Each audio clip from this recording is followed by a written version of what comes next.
I don't drive my pickup very often in the winter because we have a lot of road salt here, and unless I really need it. There's some cases I need it, but it's out of commission at the moment. I got my 91 Camry here, which works just as good as any old farm truck, and I got 9 bags of feed. I got soybean meal that I'm gonna mix with some ground barley for the starter creep for the lambs. And then I got some starter lamb pellets for the orphan lambs, just get them on some good solid food.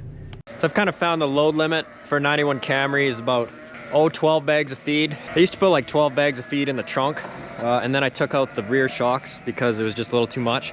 We're talking 50-pound bags here. So now I just leave it for auxiliary diesel storage and parts, things like that. You can get about 7 or 8 in the back. That fits really nice. You want your load centralized so you're not overweight on any axle if you hit a scale. Then I put 3 in the front, 3 or 4. Just try and keep it centralized, like I said, that's really key. But it does really pull hard to the right when you've got too many on the passenger side. So you just kind of live and learn. You maybe have a little bit more air pressure on the right-hand side of the car. Helps it handle a lot better. Good day. Feeling a little bit better. It's the first time I've made it out of the house in a while without needing Advil. There's a number of little jobs that keep backing up when I'm not feeling good. Feeling a little bit more confident about that today. It's a beautiful day out here. Pretty soon I'm going to start moving some of the newest lambs from the second group outside and join the first group. But I wanted to show you guys how I organize things in the barn as I move pens around and increase group pens. I thought I might do that today. The way my feed cart kicks feed out, it throws it more to the one side. So I just go through with my feet and kick it out so it's even. And another important thing is making sure that these ewes that have lambs on them, they always have access to feed. It's most important for them to always have food. So my process for grouping lambs, I've talked a little bit about it before. When a lamb is born, I put it in a jug. One of these individual pens for 2 or 3 days. Then I move it to a group pen. And at the end of the barn is my group pen. I try and move everything from the back forward. So the oldest lambs are always at the back of the barn. And then when they get old enough, I'll start a new group pen on either side, right behind it. So then the oldest lambs can go outside, and then the younger lambs can move to the back, and just keep shuffling everything from the back forward. So right now I've got about 15 in a group pen right next to the door that are ready to go outside. I'm gonna give them a couple more days. The weather looks really good in the next week, so I'm gonna get things prepared for them to go outside. They're gonna join the rest of them that are outside. But it's important that I don't put any lambs in there that were born like 3 days before they go outside. I wanna keep it a week. So for example, the lambs I moved yesterday, they were 2 days old. So if I wait 5 days from now, then I can move them out and know everything's at least a week old. So I'm gonna start a new group and move everything that needs to be moved today into that pen. And then all the youngest ones are together, all the oldest ones are together, and they're ready to go. Trying to do everything as small a step as you can is pretty important. So the mail came today, and I got the nipples I was waiting for, which is great because the lambs have been chewing them off of the buckets faster than I can replace them. I bought 2 different kinds here. This one is latex, and this one is rubber. They were good about it, but there's only so much they can do because they're just a reseller. The problem, I guess, was higher than them. So I had them send a couple of these rubber ones. I much prefer the rubber ones because these latex ones, they chew off too easily. They're too soft, but only got about 5 or 6 more days before these lambs get weaned off of milk. So at this point, if you let them run out for like 2 seconds, they'll just rip the rubber right off of them, and then creates a problem for me. So we're gonna replace all these ones, and hopefully we shouldn't have any more problems. So I thought I'd show you what I'm talking about when I say the nipples wear out. So you can see here on this one how when you pinch it, there's kind of a slot there where you can see the bite marks. The way these nipples work is there's a little square thing in there. So when the lamb chews down on it or creates a sucking motion, that opens up and lets the milk flow. There's a slit in it anywhere, and there's positive pressure from the bucket being full. It's just gonna run out there. This is really important, and that's why I was so upset with these batch of nipples that were too thick. They wouldn't seat on the bucket and they wouldn't seal, and they would just leak. Thankfully I've got some good ones now today, so I'm going through all of my buckets. I've got 1, 2, 3, 4, 5, 6, making sure everything's clean, replacing all the nipples and all the washers, anything that's worn out. And then I have to stay on top of these because as these lambs are getting older, they have teeth and they really start to chew on them. Not only is it expensive to replace these, but it causes that problem of leaking and draining the bucket, like I just said. It'd be nice to have a milk machine one day, but I'm feeding maybe 30 or 40 lambs at once, and with 6 buckets, takes me half an hour to fill them in the morning. The milk machine I'd like is like 8 grand. I can't justify that right now.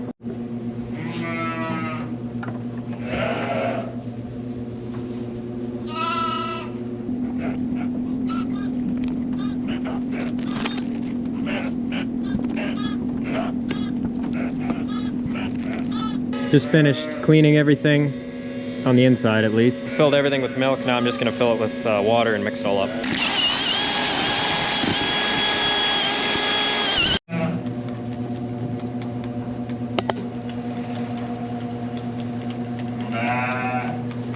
These guys have just been on ground barley.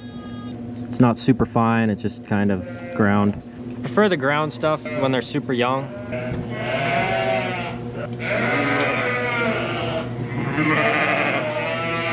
Then I just sprinkle this decox like I talked about for coccidiosis. It's basically all they need. This is that group pen that's gonna be the first ones to go outside. So I'm just sprinkling some decox for them on their coop trough here. Hey guys.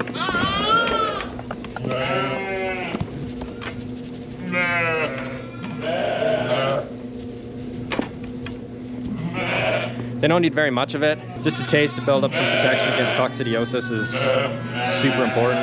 Once they go outside and they start licking the dirt and everything, get exposed to all new bugs, things can go downhill quickly. So I spend about the week before they go outside, I just sprinkle a little bit on every day to make sure they're licking it up and then hope for the best.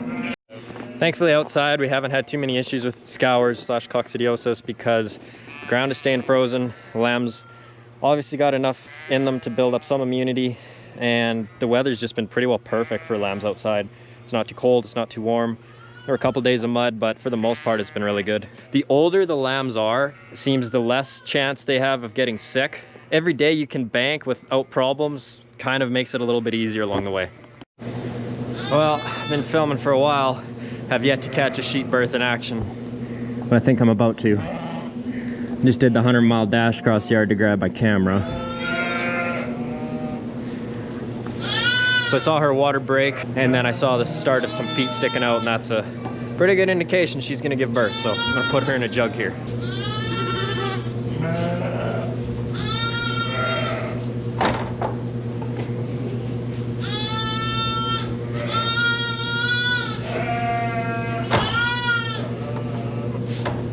You are in labor.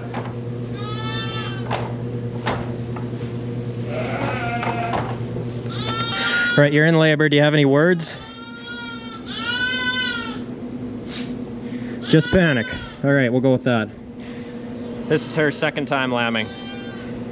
And I really shouldn't be in here. I should just let her be. So I'm gonna do that.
Well, hopefully that caught it. We got two little lambs. And I got me a bottle of colostrum, so I'm gonna help them out. Oh, and look at that.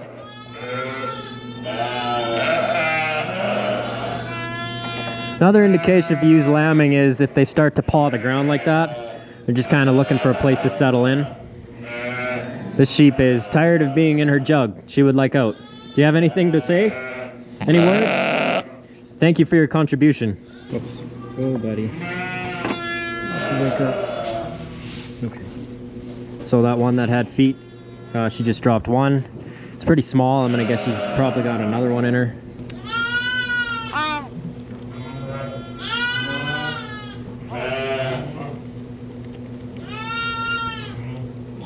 When they lick them off like that, it stimulates their respiratory system, gets them breathing, just gets them going.